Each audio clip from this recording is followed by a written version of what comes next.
City TV.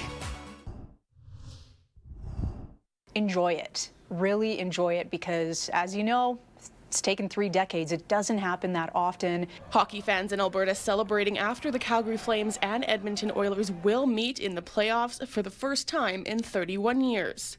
The date was April 4, 1991, and a few things have changed since then.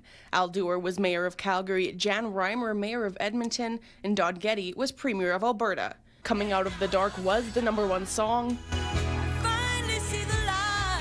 and Teenage Mutant Ninja Turtles 2 was on top of the box office. That year, the Oilers won the Battle of Alberta with a Game 7 overtime goal. 31 years in the making, and I think that's the crucial thing because we've gone such a long period of time of seeing them. They duke it out in the regular season, but it never comes to fruition in the playoffs. 31 years later, the provincial rivals meet again. This time, fans in Calgary gearing up for a series they'll remember for generations. I don't even know what to expect, but I think it's going to be insane. I'm honestly a little bit nervous because I feel like it's going to be so intense. The only hurdle we got to jump is Connor McDavid, and I think Markstrom can handle him. And the energy was crazy, and the city here at Calgary and Edmonton is going to go wild.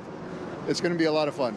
This gentleman also telling me he had a few tricks up his sleeve the last time the team squared off in the postseason. We went to Edmonton for that series, and I had taken my fatigues with hockey pucks, and I was throwing hockey pucks on the ice.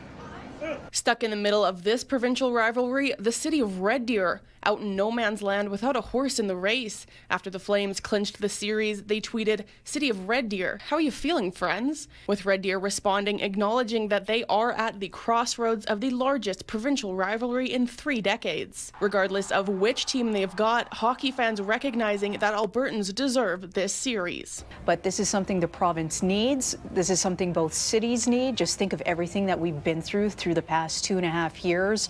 And in terms of recession and what's happened with oil and gas, all of these things just are bringing such an infusion of positivity to the city to see these teams both make the second round. And the fact that they're playing each other, I don't think it could be any better. I think this is something that, especially after COVID and everything else, that Alberta needs. We need this. Game 1 of the Battle of Alberta will kick off on Wednesday. In Calgary, Jillian Code, City News.